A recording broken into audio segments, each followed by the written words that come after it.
भगवन्तं पुनः पुनः। ईश्वरो गुरुरात्मेति मूर्तिभेदविभागिने व्योमवद्व्याप्तदेहाय दक्षिणामूर्तये नमः।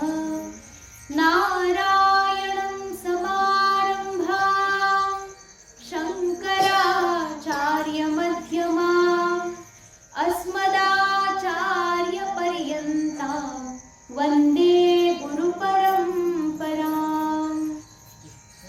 नमस्ते शारदे देवी काश्मीरपुरवासिनी त्वामहं प्रार्थये नित्यं विद्यादानं च देहि मे।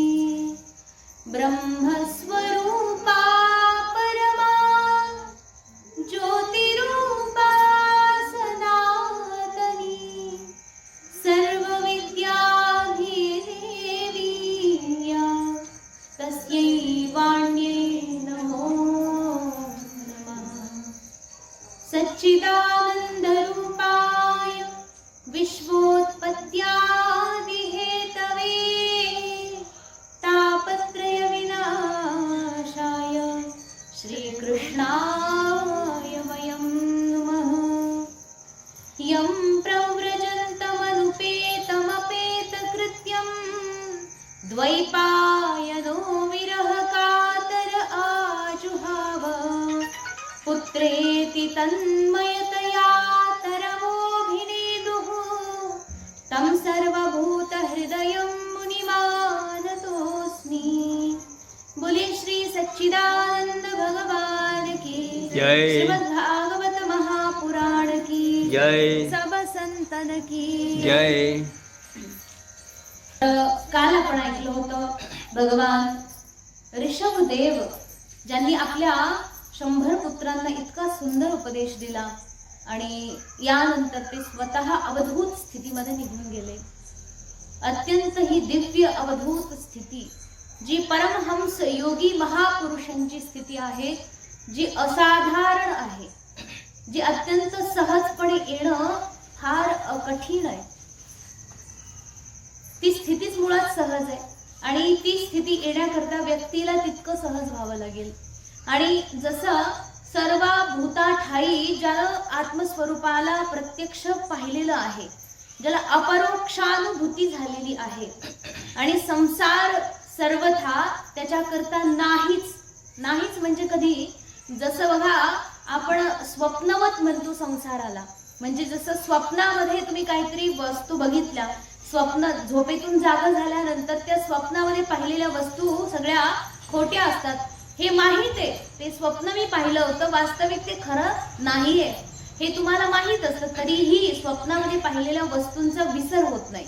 ते जे स्वप्न आहे ते लक्षात राहतं की हा मी स्वप्नात हे असं पाहिलं होतं। हे जगत आपल्याला स्वप्नवत वाटतं त्या महापुरुषांना, तर ती उत्तम गोष्ट आहे। परंतु हे असे महापुरुष आहेत ज्यांच्याकरता, म्हणजे बघा जसं स्वप्नातून जागा झाल्यानंतर माणसाला स्वप्न लक्षात राहतं, परंतु यांना या जगामधून जागा झाल्यानंतर जग सुद्धा लक्षात राहिलं नाही, लक्षातच राहिलं नाही, स्वप्नासारखं सुद्धा लक्षात राहिलं नाही। हे होतं अशा प्रकारची ही जी भ्रांती आहे मुळात कधी उरलीच नाहीये। जसं भगवान शंकराचार्य अजातवाद ज्याला म्हणतात ना, अजातवाद, अजात म्हणजे काय, न जात इति अजात। आपण म्हणतो की हा जो संसार आहे तो खोटा आहे आणि केवळ परमात्मा ही खरा आहे, परंतु त्या महापुरुषांच्या दृष्टीने संसार नाहीच, जे नाहीच परत त्याला खोटं म्हणण्यामध्ये काय अर्थ आहे। संसार नाहीच मुळात, तो न जात, जो कधी झालाच नाही, संसार तीनही काळामध्ये कधी बनलाच नाही। त्यांच्याकरता संसाराची पूर्वी, आता आणि नंतर प्रत्येक वेळी अभावच आहे केवळ। या संसाराला कधी जन्माला घातलंच नाही परमात्म्याने त्यांच्या दृष्टीने बघा, म्हणजे अशा प्रकारे त्या स्वरूपामध्ये ते रमलेले आहेत की हा पूर्ण संसार त्रिकाळामध्ये पूर्णतः नव्हता, कधीच नव्हता। याचा अर्थ ते संत महात्मा अजातवादामध्ये पूर्णपणे स्थिर झाले, दृढ झाले, न जात इति अजात। आपण जे म्हणतो ना, जातस्य हि ध्रुवो मृत्यू ध्रुवम जन्म मृतस्य च. अच्छा, हे सगळं आपल्याला समजावून सांगण्याकरता आहे की जो झालाय परत त्याचं मरण, जे मेलाय परत त्याला व्हायचं आहे, जो परत झाला त्याला परत मरायचं आहे. म्हणजे ह्या प्रकारचं जे सांगणं आहे हे आपल्यासारख्यांच्या करता आहे. परंतु हा संसार कधी झालाच नाही, तो जन्माला आलाच नाही, संसार म्हणून काही वस्तूच नाहीये. अशा प्रकारे केवळ एकमात्र आत्माही आहे, त्याच्यामध्ये सदा सर्वदा स्थिर आहे. बरं, आत्माही आहे असं म्हणण्याची गरज पण राहिली नाही ना तिथे, कारण की आत्म्याच्या व्यतिरिक्त दुसऱ्या कोणत्याही वस्तूचं त्यांना भानच नाहीये. तर हे आहे असं म्हणण्यामध्ये पण काही अर्थ नाही, कारण की त्याच्या व्यतिरिक्त दुसरं काहीही नाहीये. त्याच्यामुळे हे आहे असं म्हणण्याचाही काही अर्थ उरत नाही. अशा प्रकारे अशी तुरीयावस्था झालेली आहे. ती तुरीयावस्था, जसे समाधीचे प्रकार असतात ना, त्याच्यामधली सगळ्यात शेवटची समाधी आहे ही, जी समाधी कधीही उतरत नाही, ज्या समाधीवरून विच्युती कधीच नसते. क्षणभरही त्या समाधीमधून व्यक्ती खाली उतरत नाही, सदा सर्वदा त्याच्यामध्ये रममाण असतो. अशा प्रकारे अवधूत लोक जे आहेत, असे संत महापुरुष जे अनेक होऊन गेले आणि अजूनही आहेत आपल्या पृथ्वीवरती, यापुढेही असतीलच, कारण की असे संत महात्मे अवधूत स्थितीमध्ये आहेत म्हणून पृथ्वी व्यवस्थित चालू आहे, संसार व्यवस्थित चालू आहे. ज्या दिवशी संसाराला बुडायचं असेल ना, त्या दिवशी हे सगळं नष्ट झालेलं असेल, हे कोणीही उरणार नाही, त्या दिवशी आपण सगळे पूर्णतः नष्ट होऊन जाऊ.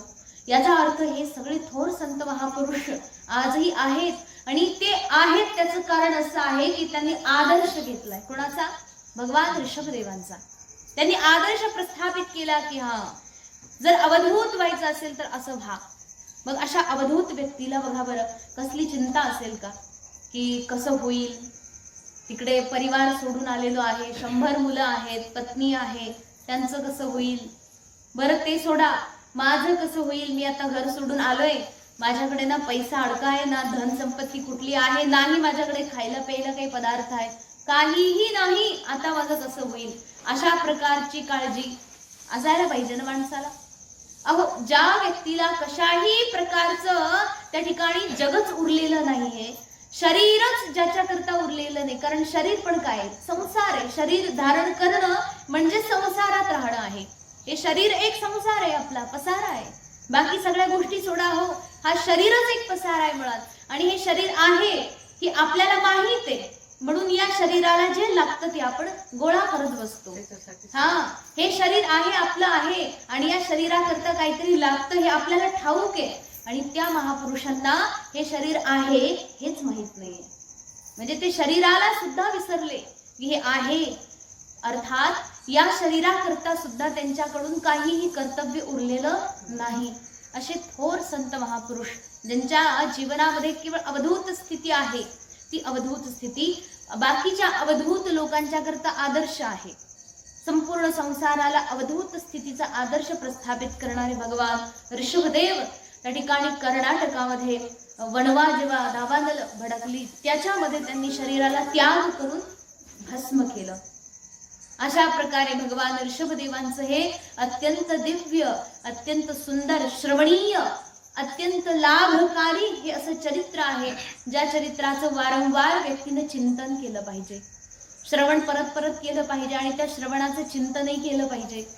की बघा, असे थोर संत महात्मा जे स्वरूपामध्ये तल्लीन होऊन जातात, असे केवढे अद्भुत महात्मे असतील. आणि त्यांच्या दृष्टीने जर आपण आपला विचार केला तर आपण कुठं आहोत हो? आपण आहोत तरी का? आपण फार स्वतःला शहाणं समजतो की रोज मी सकाळी उठतो लवकर लवकर, घरात एवढे देवपूजा करतो, मी एवढे जप करतो, मी आतापर्यंत एवढे पारायण वाचतो, मी असं करतो, मी ह्याहून करतो, मी त्याहून करतो. ह्या सगळ्या गोष्टीमध्ये माणूस किती बरं स्वतःला शहाणा समजतो, किती हुशार समजतो. माझ्यासारखं कोणी केलं नाही, मीच असं केलं, मीच तसं केलं. अच्छा, हा मी म्हणणारा जो व्यक्ती आहे ना, त्याला विचारायचं हे केलं कोणी? मी केलं जे आपण म्हणतो हे केलं कोणी? शरीराने जर केलं तर निरर्थक झालं ते, कारण शरीर एक मशीन समजा, मशीनने जर काय केलं ना तर ते पुण्य फळ देत नाही, कुठलंच फळ देत नाही, निष्फळ आहे. मग शरीराने जर तुम्ही केलंय तर त्याचा तुम्हाला काही फायदा नाही. मग तुम्ही म्हणणार आत्म्याने केलं, मग आत्मा जो करता आहे, आत्मा जो आहे आत्मेने केला असं आपण म्हणतो, परंतु आत्मा तर सर्वथा अकर्ता अभोक्ता आहे. आत्म्याच्या ठिकाणी स्वाभाविक कर्तृत्व नसताना त्याच्यावर आपण कर्तृत्व आरोपित करतो, ही आपली केवढी महान दुर्बुद्धी. जो सदा सर्वदा अकर्ता आहे, अभोक्ता आहे, ना तो काही करतो ना तो काही भोगतो, ना तो काही घेतो ना देतो, तो आत्मा सगळ्या प्रकारच्या क्रियांच्या अतीत आहे. क्रिया तर कर्मेंद्रियाने आपण करतोय, आपल्याकडे इंद्रिय आहेत, शरीर आहे, म्हणून याद्वारे आपण कर्म करतो. परमात्म्याला कर्म करायची गरजच नाहीये. मग विचार करा, आपण विचार करतो की मी केलं, मग हा मी केला म्हणणारा तो मी आहे तरी कोण? मी जे आपण म्हणतो, मग शरीराने केलं नाहीये. मग जर नुसतं आपण म्हणू शरीराने केलं, तर मेलेलं शरीर का काही करत नाही? मेलेल्या शरीराला म्हणायचं चाल बाबा उठ आता दिंडीला जाऊ. तसं पण तुला घरातल्यानी बाहेर काढलंय, तू दिंडीला चल माझ्या बरोबर. जिवंत होता तोपर्यंत हे काम ते काम ते काम म्हणून आला नाही, मेल्यानंतर आता चल. त्या शरीराला तुम्ही घेऊन जाऊ शकता का पंढरपुराला? याचा अर्थ शरीराने पंढरपूर कधीच केलं नाहीये. जर करत असतं तर मेल्यावरही चालू राहिलं असतं ते. त्याच्याकरता हा विचार आहे की आपण जिवंत आहे तोपर्यंत सुद्धा हा विचार करा, शरीराने काही देवधर्म केलेला नाहीये, ते माध्यम आहे हो, ते काय करू शकते. मग तुम्ही म्हणणार आत्म्याने केला, आत्म्याला ते करायची गरजच नाही मुळात. तो सदा सर्वदा विशुद्ध आहे. त्याच्यापेक्षा विशुद्ध, त्याच्यापेक्षा शुद्ध, त्याच्यापेक्षा अत्यंत स्वच्छ सुंदर अशी काही गोष्टच नाहीये. मग त्याच्याकरता त्याला स्वतःला शुद्ध करण्याची आणखी काही गरज नाहीये. मग आत्मा आणि शरीर हे दोन्हीही करत नाही. मग आपण म्हणतो मी केलं, हे मी म्हणणारा आहे तरी कोण? निव्वळ पोकळ अहंकार, फुसका अहंकार. जे आपण म्हणतो ना की मी केलं, हा व्यावहारिक अहम ठीक आहे की हा मी बसलो बरं का. तुम्ही म्हणणार इथे पण अहंकार आला, हो मी उठलो बरं का, हो मी जेवलो बरं का. आता हा अहंकार पण आहे, पण हा व्यावहारिक अहंकार आहे. या अहंकाराची बाधा नाही आपल्याला साधनामध्ये. हा गुरुजींनी मला सांगितलं, हा मी गुरुजींना असं दिलं, गुरुजींना असं म्हटलं, तर एक स्वाभाविक अहंकार जो आहे, मी जो आहे स्वाभाविक व्यवहारामध्ये वापरतो आपण, हा मी बाधा नाहीये. कारण व्यवहार आहे हा आपल्याला करावाच लागेल. परंतु त्या ठिकाणी ममत्व ठेवून, या अहंकार बुद्धीला ठेवून जर त्या ठिकाणी स्वतःचे गोड कौतुक करत बसलो, तर तो अहंकार सदा सर्वदा बाधक आहे. म्हणून मी करत नाही मुळात. अरे मी कोण आहे करणारा? जसं बघा ध्रुव महाराजांच्या स्तुतीमध्ये एक श्लोक त्यांनी किती सुंदर बरं त्या ठिकाणी बोलला, हे भगवन मी कोण तुमची स्तुती करणारा? माझ्याकडे तर सामर्थ्यच नाही तुमची स्तुती करायची, कारण तुम्ही अवर्णनीय आहात. त्यांचं वर्णन मी कसं करू? शब्दाच्या अतीत असणाऱ्या परमात्म्याला शब्दात मी कसं बांधू?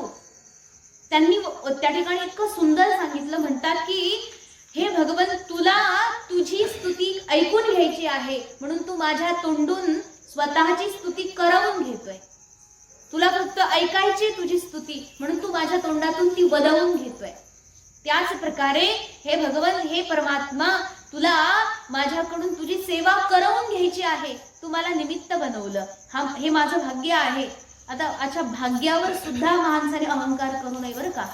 की म्हणजे बघा एवढे वर्ष झाले मला देवाची पांडुरंगाची सेवा करायला मिळालेली आहे, हे माझं केवढं भाग्य आहे असं म्हणणं सुद्धा अहंकार आहे. ही वास्तविक भक्ती आहे. याच्यामध्ये सुद्धा व्यक्तीला अहंकार नडतो. एवढे वर्ष मी सेवा केली, स्वाभाविक अहंकार डोकावतो. त्याला माहितीये की असं जर म्हटलं हा व्यक्ती की हा मी केलं, एवढं जर म्हटलं की दरवाजा उघडला, तो अहंकार लगेच आतमध्ये प्रवेश करतो. वरून लोक म्हणतात आम्हाला अहंकार नाहीये, म्हणतात बरं का, आम्हाला अजिबात अहंकार नाही. अच्छा, आम्हाला अजिबात अहंकार नाही असं वाक्य हे म्हणणंच मुळात अहंकार आहे. अहंकार नाही आम्हाला म्हणजे काय? तुम्ही अहंकाराने बोलताय की अहंकार नाहीये, स्वाभाविक प्रमाणित होऊन जाते. हे बोलायची गोष्ट नसते. हे काय बोलून दाखवायचं असतं का? शांततेनं गंभीरतेनं अनुभवायचं असतं. आणि अनुभवल्यानंतर याचा मी अनुभव घेतला आहे हे सुद्धा आपल्याला कळालं नाही पाहिजे. हे जर कळालं तर समजायचं की आपला तो अनुभव आणि अनुभवाच्या व्यतिरिक्त अज्ञान सुद्धा आपल्याकडे आहे. अज्ञान पूर्णतः जेव्हा नष्ट होतं ना की आपण तो अनुभव घेतो, या अनुभवाचा सुद्धा अनुभव राहत नाही. मी अनुभव घेतो हे सुद्धा व्यक्तीला कळत नाही. लोक म्हणतात ना मला अनुभव झाला, मला स्वानुभव झाला, मी समाधीला बसलो की मला अनुभव होतो. अच्छा, तुम्हाला जर अनुभव होतो असं तुम्ही स्वतःहून सांगत असाल तर समजायचं की ह्या माणसाला काहीही गद्य पद्य कळालेलं नाहीये. जर त्याला अनुभव होतोय ना, हे त्याला सुद्धा कळणार नाही की मला अनुभव होतोय. ही परमात्म्याची विशेष कृपा आहे. जो व्यक्ती स्वाभाविक अंतरंग स्थितीमध्ये रमलेला असतो ना, त्याला हे कळतच नाही की मी रमलोय म्हणून. कारण की तो निरायास अत्यंत सहजपणे रमलेला असतो. सांगण्याची तिथे वेळच उरलेली नसते. आणि तो व्यक्ती सदा सर्वदा निर्लेप भावाने अरतीर जनसंसदी ज्याला म्हटलेलं आहे ना, अरतीर जनसंसदी अशा ठिकाणी लागू होतं बरं का. ज्या व्यक्तीला स्वाभाविक आपलं कल्याण करून घ्यायचं आहे त्याने जनसंसदीपासून दूर राहायचं. भगवान शंकराचार्य याच्यावर एवढं सुंदर भाष्य लिहितात. ते म्हणतात अरतीर जनसंसदी म्हणजे काय. भगवान नारदजी महाराज पण काय म्हणतात की लोकविग्रहापासून दूर राहणं याला म्हणतात अरतीर जनसंसदी. म्हणजे जिथे लोक जमतात तिथून दूर राहणं. कोणते लोक? अहो, आता कुठे गेलं तरी लोकांच्या मध्ये तर आपल्याला राहावं लागणार आहे. कुठे गेलं तरी लोकांमध्ये बसावं उठावं लागणार आहे. मग कोणत्या लोकांपासून दूर जायचं हा प्रश्न आहे. भगवान शंकराचार्यांनी स्पष्ट शब्दात सांगितलं अविनितानाम संस्कार विहीनानाम. एकदम सुंदर. जे अत्यंत संस्कार रहित आहेत, ज्यांना कोणत्याही प्रकारचे सुंदर संस्कार घडवले गेलेले नाही आणि जे अत्यंत उद्धट आहेत, ज्यांच्या ठिकाणी विनम्रता हा शब्दच नाहीये. विनम्रता त्यांच्या शरीरामध्ये कुठेही त्यांच्या व्यवहारामध्ये पाहायला मिळणार नाही, त्यांच्या वाणीमध्ये पाहायला मिळणार नाही. अशा प्रकारे एकदम विनम्रता नसलेले आणि त्या ठिकाणी अत्यंत संस्कार विहीन असणाऱ्या लोकांच्या पासून दूर राहणं याला म्हणतात अरतीर जनसंसदी. अशा जनसमुदायामध्ये रती ठेवायची नाही, अनुराग ठेवायचा नाही. एकांत स्थितीमध्ये व्यक्तीला जास्तीत जास्त गोड वाटलं पाहिजे.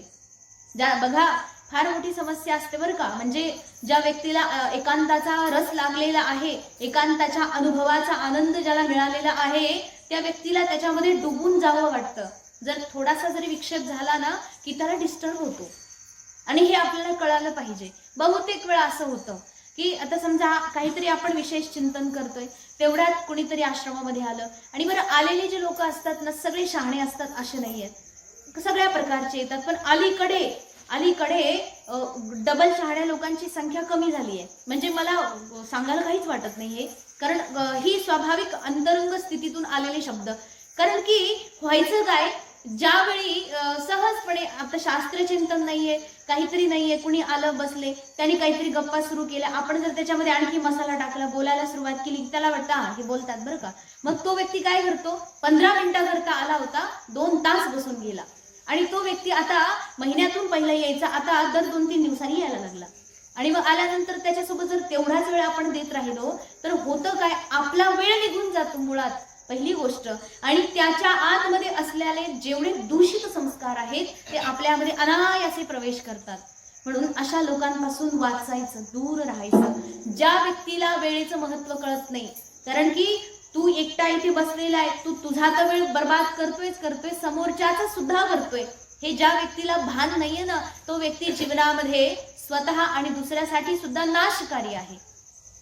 म्हणून एक खूप सुंदर युक्ती, गुरुजी तर आजकाल असंच करत असतात की कुणी आलं ना, मी तर बसतच नाही. पहिल्यांदा मला थोडं कमी कळायचं की कुणी आलं की थोडं बसायचे मी तिथं. आता मी बसतच नाही, मी माझ्या तिकडे आपलं स्वाध्याय चाललंय, आपलं जे चाललंय ते चालू द्यायचं, काही का चालेल ना. अच्छा, त्याच्यामध्ये जर एखाद्याला स्पेशल भेटायची इच्छा आली की मला माताजींना भेटायचंय, तेव्हा मग मी येणार, नाहीतर नाही. आले तरी हा ठीक, बरे पाय पडले निघाले. त्याच्यानंतर बोलायची काय गरज आहे. गुरुजी बसले होते ठीक आहे, गुरुजी नसल्यानंतर ही आपली जबाबदारी आहे. पण हा महत्वाचा प्रश्न आता इथे अजून तोच राहिला की तो व्यक्ती आल्यानंतर विषय तोच काढायला लागतो. पण असं होतं की गुरुजी त्या विषयावर काहीच बोलत नाही, मौन होऊन जातात, अगदी शांत. जर कुणी आध्यात्मिक प्रश्न विचारला, जर कुणीतरी काहीतरी व्यवस्थित प्रश्न विचारला, त्याचंच फक्त उत्तर मिळेल, त्याच्याच विषयी काहीतरी प्रतिक्रिया मिळेल. अन्यथा तुम्ही बोला बोला बोला बोला बोला, कंटाळा आला की तुम्ही उठून निघून जा, तुम्हाला त्याच्याविषयी काही ऐकायला मिळणारच नाही. अशी परिस्थिती आज आहे. आणि त्याच्यामुळे होतं काय, ते लोक मग यायचे बंद झाले आपोआप. खरी गोष्ट आहे. एकदा असं पण झालं होतं की तो व्यक्ती उठे ना, गुरुजी मला म्हटले की बेटा जा लघुसिद्धांत कौमुदी घेऊन ये. व्याकरणाचा ग्रंथ. लघुसिद्धांत कौमुदी घेऊन ये म्हटले. तुम्हाला त्या व्यक्तीला म्हटले तुम्ही बसता की तुम्हाला जायचंय? ते म्हणले नाही बसतो ना. गुरुजी म्हटले आमचा क्लास आहे बरं का, आता संस्कृतचा क्लास आहे आणि 1 तास तरी काय आता आम्हाला सुट्टी मिळत नसते, तुम्हाला 1 तास आहे का बसायला? तर तो म्हणतो बघतो तरी तुम्ही काय शिकवताय. म्हणून त्याने संस्कृत व्याकरणाच्या क्लासमध्ये बसला. 5 मिनिट बसला, 6व्या मिनिटाला उठून निघून गेला. तो आला जास्त वेळा करता होता, वेळ काढून आला होता, पण त्याच्या बोलण्याच्या ज्या प्रक्रिया पद्धती, त्याचा विषय आपल्यासारख्यांकरता ठीक नाही हे जेव्हा गुरुजींनी जाणलं, स्वाध्याय सुरू केला. मग विचार करा, जर त्या व्यक्तीला खरंच अध्ययनामध्ये शास्त्र चिंतनामध्ये आवड असती तर तो बसला नसता का? याचा अर्थ त्याला गप्पात आवड होती. अरतीर जनसंसदी, अशा लोकांपासून वाचा. ज्या व्यक्तीला जीवनामध्ये कल्याण करायचे त्याने कधीही अशा काय म्हणतात ना, गप्पा चौपटी जिथे बसलेला असतात, काय म्हणतात त्याला, नाही तुम्ही काही म्हणा पण गप्पा मारण्याचा जो कुठेतरी एखाद्या ठिकाणी बसलेला जमाव असतो ना, तिथे जायचं नाही. रिकाम टेकडी. हा हा वा वा वा, शब्द काय भारी वापरला. रिकामे लोक असतील तर बघा, आता सध्या कामाची एवढे काही घाई लोकांना. आता जर म्हणलं हो येता का हो 5 मिनिटं, नाही नाही काम आहे. त्या दिवशी आम्ही आळंदीला गेलो, मोकळीच गाडी होती, कुणीच नव्हतं. आम्ही तात्या वगैरे सगळ्यात, म्हणजे सांगायला काय हरकत नाही, आलं असतं बरं का, आता काढणी आहे. गुरुजी म्हटले अच्छा काढणी आहे, काटणी, असं काय काय शब्द सगळे म्हटले. वा वा वा. म्हणजे विचार करा, तुमचे जर कामाचे दिवस असतील तर तुम्ही तुमचे काम सोडून येता का, बसता का? नाही ना. मग त्या व्यक्तीचं विचार करा जो ह्या सगळ्या गोष्टीमध्ये पडलेला असतो, कायम हा रिकाम टेकडी ज्याला म्हणतात, काही काम नाही, बसलेले असतात. तर त्या ठिकाणी बसून बसून अनाठाई फालतूच्या सगळ्या विचारांना डोक्यामध्ये प्रवेश करण्याची फार मोठी संधी मिळते. कारण की आता तुम्ही कामामध्ये व्यस्त असाल तर स्वाभाविक मनामध्ये उत्पटांग प्रश्न येत नाही, उत्पटांग काहीही उगाच कुविचार येत नाही. ज्यावेळी आपण व्यस्त होतो आपल्या जीवनामध्ये, काहीतरी उचित काम करायला लागतो, आपण ग्रंथ घेऊन वाचतो, आपण कुठेतरी आपल्या कामामध्ये रमलेलो असतो, तेव्हा दुसरा व्यक्ती येऊन आपला वेळ घेऊ शकत नाही. त्याच्याकरता व्यस्त राहणं गरजेचं आहे. आणि अशा ठिकाणी कधीच बसायचं नाही जिथे वाईट विचार आपल्या मनामध्ये प्रवेश करतील.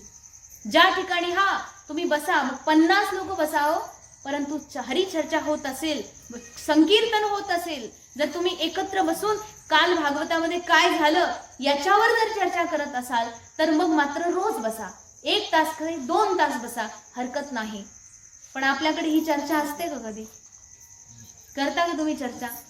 बसले शेजारणी सोबत, भागवत ऐकतोय, थोडंफार काहीतरी तिला पण सांगितलं, तिला आवड लागली की तिलाही सत्संगात घेऊन आले, असं होतंय का?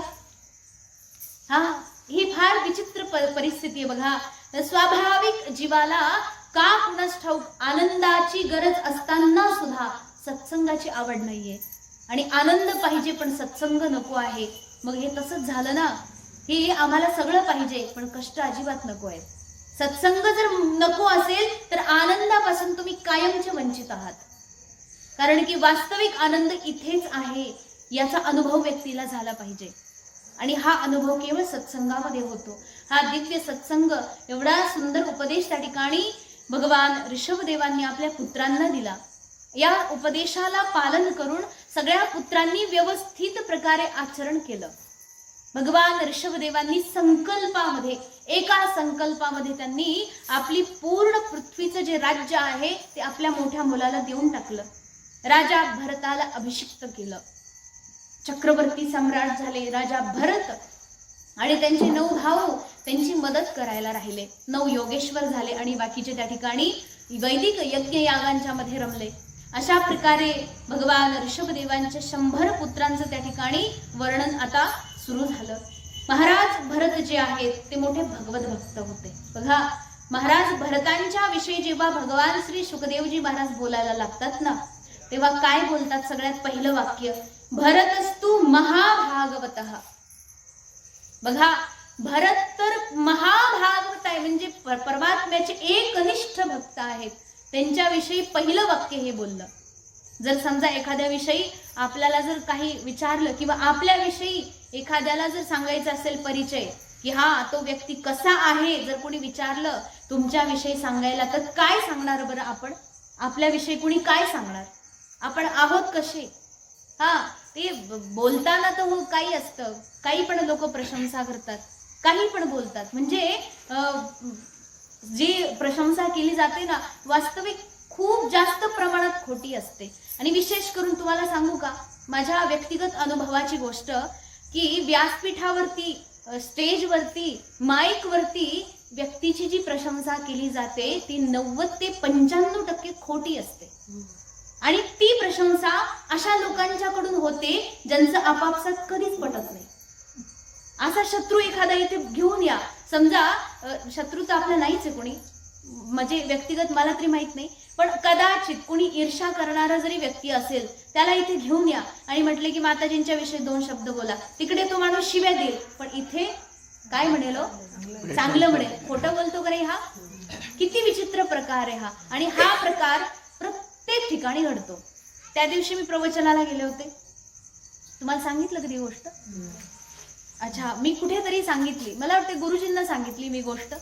आणि तिथे तो व्यक्ती म्हणजे पसायदानाच्या अगोदर प्रवचन संपल्यानंतर मी म्हटलं की ज्यांना श्रद्धांजली वाहायची त्यांनी या. वर्ष श्राद्धाचं प्रवचन होतं. ज्यांना श्रद्धांजली वाहायची त्यांनी पुढे या.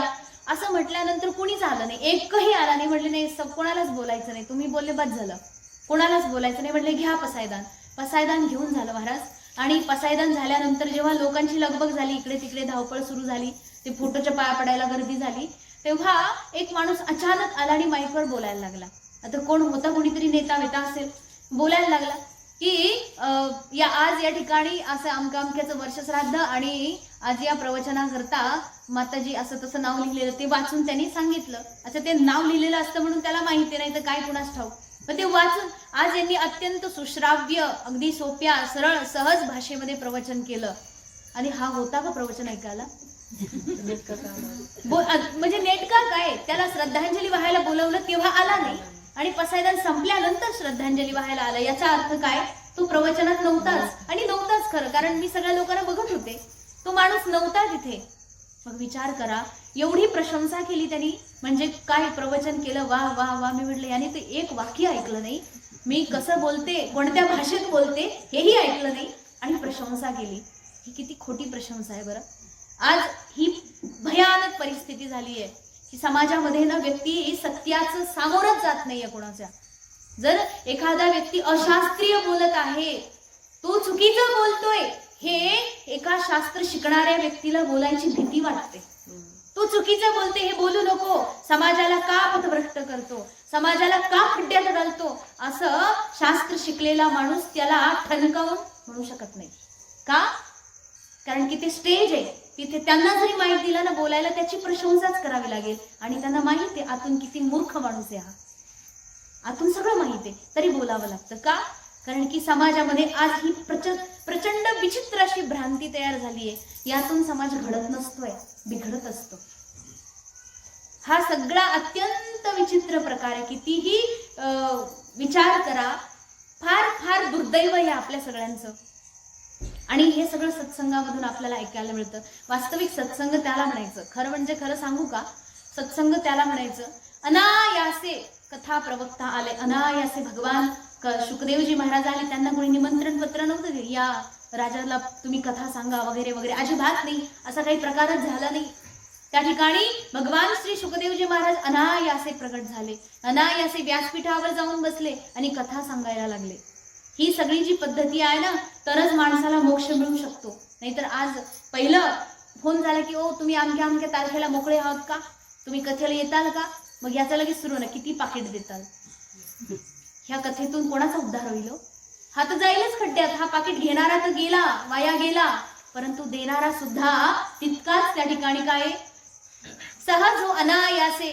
त्याने हा समोरचे लोक विचारतात, आम्हालाही विचारतात, कारण आजकाल फॅशन निघली होती, विचारल्याशिवाय ते जमत नाही. कारण की काय होतं, अचानक कथा झाली, यांनी विचारलं नव्हतं आधी, यांचं बजेट छोटं, समोरच्यानी मागितलं मोठं, मग ह्यांची धावपळ सुरू होते. तेव्हा ते लोक आधी सावध असतात, तुम्ही किती घेणार, त्यांचा विचारांचा प्रामाणिकपणा. आता ह्या प्रश्नाचं उत्तर काय द्यावं ना, प्रश्नच पडतो. इतकं भयानक वाटतं ते ऐकून. किती घेणार?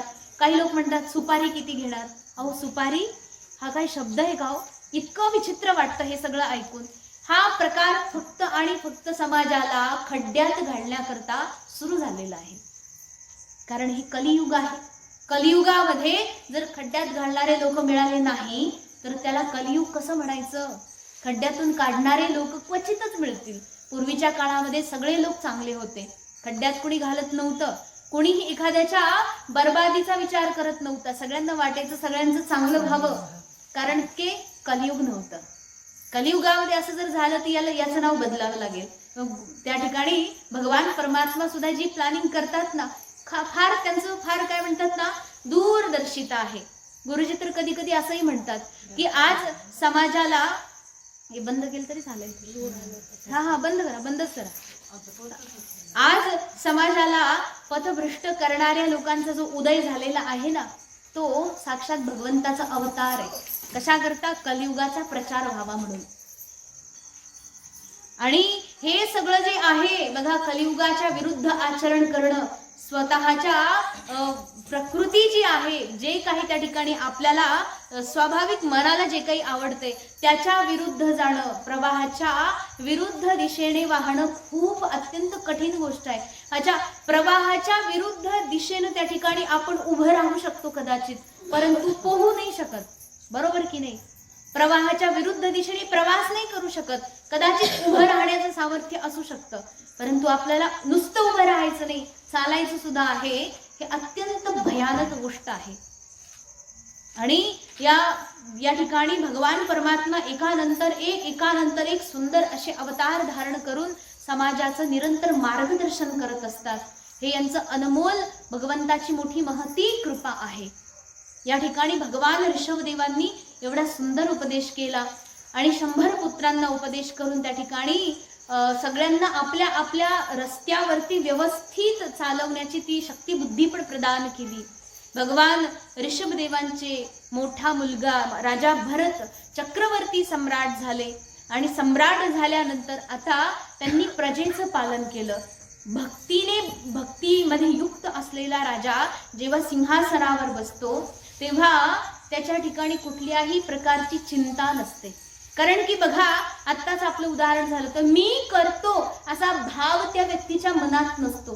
जो भक्त आहे त्याच्याकरता कायम हेच आहे की मी एका कुटुंबाचा प्रमुख असो, मी एका गावाचा प्रमुख असो, अथवा मी एका देशाचा प्रमुख असो, किंवा मी अख्ख्या पृथ्वीचा प्रमुख असो, चक्रवर्ती सम्राट असो, मी मोठा राजा असो, पण करत मी काहीच नाही. करणारा तो परमात्मा आहे. मला तर या गादीवर फक्त बसवलं गेलं आहे. वास्तविक रूपामध्ये खरं तर करणारा तो परमात्मा आहे. त्याच्यामुळे त्यांना चिंता नव्हती. आणि असा निश्चिंत व्यक्ती जेव्हा परमात्म्याच्या हातामध्ये पूर्ण डोल सोपवून देतो, परमात्मा आता त्याची चिंता हरण करतात. काही ठेवत नाही त्याच्याकडे, सगळं काही परमात्मा भार वहन करतात. योगक्षेमं वहाम्यहम. भगवान परमात्म्याचे एकनिष्ठ भक्त असणारे राजा भरत त्यांनी काय केलं? पूर्ण पृथ्वीची रक्षा करण्याकरता त्या ठिकाणी अनेक यज्ञ आदी केले. यज्ञाकरता अनेक नियम असतात, ज्यामध्ये जात पुत्र कृष्ण केशी म्हणजे मुलगा झालेला असावा, त्याच्याकरता त्यांनी त्या ठिकाणी विश्वरूपाची कन्या पंचजनी हिच्याशी विवाह केला. आणि जसं बघा, तामस अहंकारापासून 5 तन्मात्रा त्या ठिकाणी उत्पन्न होतात ना, तर त्या प्रकारेच त्या ठिकाणी त्या पंचजनीपासून त्यांना 5 पुत्र उत्पन्न झाले. त्यांचे नाव क्रमशः सुमती, राष्ट्रभृत, सुदर्शन, आवरण आणि धूम्रकेतू अशा प्रकारचे हे 5 पुत्र त्यांना उत्पन्न झाले. हे 5ही मग महाराज भरत यांच्याप्रमाणेच गुणी होते, सगळे धर्मात्मा होते. आणि यानंतर त्यांचं वर्णन केलं की महाराजांचं जे नाव त्या ठिकाणी आहे भरत, तेच सांगितले की या राज्याचं अजनाभ वर्ष जे नाव होतं, या राजाच्या पराक्रमामुळे या देशाचं नावच त्या ठिकाणी काय पडलं? भारत. भरत राजाने राज्य शासन या ठिकाणी केलं आहे, म्हणून या देशाचं नाव काय पडलं? भारत. अशा प्रकारे हा भारत देश तेव्हापासूनच प्रसिद्ध आहे. अजनाभम नाम एतद वर्षम भारतम इति यत आरभ्य व्यपदिशंती. तेव्हापासून भारत हे नाव सुरू झालं आणि ते अद्याप चालू आहे. अशा प्रकारे महाराज भरत जे आहेत ते बहुज्ञ होते, म्हणजे सर्व प्रकारचं ज्ञान होतं त्यांना, सर्वज्ञ होते. आणि लोकपाल त्या ठिकाणी प्रजापालन करण्यामध्ये अति दक्ष होते. वात्सल्य पूर्ण होते. जशी एक आई आपल्या मुलांचं लालन पालन करते, संगोपन करते, त्याचप्रमाणे राजा भरत आपल्या प्रजेचं पालन करत होते. प्रजा सुरक्षित राहावी आणि प्रजा अत्यंत सुंदर प्रकारे कष्टरहित व्हावी, त्याकरता त्यांनी अध्वर्यू, होता, उद्गाता, ब्रह्मा हे जे 4 ऋत्विज आहेत ना, 4ही वेदांचे, त्यांना त्या ठिकाणी आवाहित करून प्रकृती विकृती अशा प्रकारे अग्निहोत्र, दर्श पूर्णमास याग, चातुर्मास याग, पशुयाग, सोम आदी करून छोटे मोठे अत्यंत असे प्रकारचे यज्ञ त्या ठिकाणी राजाने पूर्ण केले. श्रद्धापूर्वक अशा मोठ्या मोठ्या विशेष यज्ञांचं राजाने नियोजन केलं. यानंतर अनेक प्रकारच्या क्रिया पूर्ण केल्या, अनुष्ठान केली. आणि हे सगळं करत असताना त्यांनी जसं की काय म्हणतात ना, यजमान जेव्हा आहुती प्रदान करण्याकरता अग्नी कुंडामध्ये आहुती देतो, त्यावेळेला राजाच्या मनामध्ये सदा सर्वदा समर्पणाची भावना होती की हे परमात्मन, हे जे काही आहे मी ते तुला समर्पित करतो. ही समर्पणाची भावना असल्यामुळे राजाला कोणत्याही प्रकारचं कमी पडलं नाही कशामध्ये. आणि अंतःकरणामध्ये जो मल होता सगळा सर्वथा धुवून गेला, पूर्ण परिमार्जित झाला. आणि असं करता करता अंतःकरण शुद्ध झालं. अंतर्यामी रूप स्वरूप तो परमेश्वर परमात्मा त्यांच्या हृदयामध्ये विराजमान झाले. विराजमान झाले म्हणजे काय? विराजमान तर ते आपल्या हृदयात पण आहेत, सामान्य मात्र सगळ्यांच्या हृदयात आहे. परंतु हे कोणाला माहीत थोडीच आहे. ज्यांना माहीत झालं, ज्यांनी अनुभवलं, त्याच्याकरता मात्र परमात्मा तिथे प्रगट आहे. अशा प्रकारे भगवान परमात्मा श्रीवत्स, कौस्तुभ, वनमाला, शंख, चक्र, गदा अशा अनेक प्रकारच्या सुंदर सुंदर आयुधांनी, आभूषणांनी विभूषित असणारा तो दिव्य सुंदर असा परमात्मा त्यांच्या हृदयामध्ये निश्चल भावाने स्थित राहतो. असेच जे निरंतर भक्तीमध्ये डुबणारे संत महात्मा आहेत, यांना मोठ्या मोठ्या सद्गुरूंचं सानिध्य ज्यांना लाभलेलं असतं ते भक्तीमध्ये बुडून जातात. जसं देवर्षी नारद, देवर्षी नारदांचं सानिध्य ज्या व्यक्तीला मिळालं तो व्यक्ती भगवंताचाच बनून जातो. ज्याला भगवंताचा बोध व्हायचा आहे, म्हणजे असं आहे ज्याला भगवान परमात्म्याला भेटायचं आहे ना, त्यांनी पहिलं देवर्षी नारदांना भेटायचं आहे की नाही. म्हणजे वशिला लावायचा. हो, आजकाल वशिल्याशिवाय कुठं काय? आपल्याकडे म्हणतं ना, ज्याचा वशिला त्याचं पुत्र. वा वा वा, हा खरंच आहे. मग इथे पण वशिला लावायचा. वशिला कसा? भगवंताकडे सरळ सरळ जायचं काय आपल्याला कळत नाही, तिथे रस्ता नाही, द्वारपाल मोठे मोठे आडवे येतात, त्याच्यामुळे वशिला लावायचा. वशिला कोणाकडे लावायचा? नारदजी महाराजांकडे. म्हणजे बघा, आपलं वशिला तिथे लागतं म्हणजे नारदजी महाराज केवढे मोठे आहेत, त्यांचं केवढं चालतं, लांब लांब त्यांचं चालतं. म्हणतात ना, त्यांची पोहोच उंच आहे. नारदजी महाराजांची पोहोच थेट परमात्म्यापर्यंत आहे. म्हणजे सद्गुरूची जी पोहोच आहे थेट परमात्म्यापर्यंत आहे. म्हणून गुरुजवळ वशिला लावायचा. हे गुरुजी तेवढं काम करून द्या. आणि ज्या माणसाजवळ आपण वशिला लावतो ना, त्याचं काहीही काम करायला तयार होतो. तो जर म्हटलं आमच्या घरी येऊन टॉयलेट साफ कर, ठीक आहे, किती दिवस करायचे, किती दिवस करायचे ते आपण विचारून घेऊ. बरं, टॉयलेट साफ झाल्यानंतर फरशी पुसायची का हे पण विचारून घेऊ. भांडे घासायचे उरलेत का, कपडे बाकी आहेत का? कारण की वशिला लागले आपला त्याच्याजवळ. वा वा वा. मग बघा, गुरुच्या ठिकाणी जर वशिला लावायचा असेल ना, तर गुरुचं ऐकायचं. मग ते काय म्हणतील ते करायचं. ते म्हणले ना हे कर, हा ठीक आहे गुरुजी, तुम्ही म्हटलं कारण आपला वशिला लागलाय, बोलायचं काही नाही. वशिला लागलाय ना, मग भगवंताची भेट होईल 100% विश्वास ठेवा. आपलं काम झालं म्हणून समजा. अशा प्रकारे देवर्षी नारदांचा उपदेश या ठिकाणी राजा भरतांना मिळत राहिलेला आहे. लहानपणापासूनच सत्संगाचा लाभ मिळाला. अशा प्रकारे राजा भरत यांनी पृथ्वीवरती 1 करोड वर्ष राज्य शासन केलं. एवढं किती? 1 करोड वर्षायुत सहस्र पर्यंत आवसित कर्म निर्वाणा अवसरो अधिभुज्यमानम. इतकं सुंदर त्या ठिकाणी राज्य शासन केलं. आणि प्रजेला असं वाटत राहिलं की हाच राजा आम्हाला निरंतर मिळत राहावा.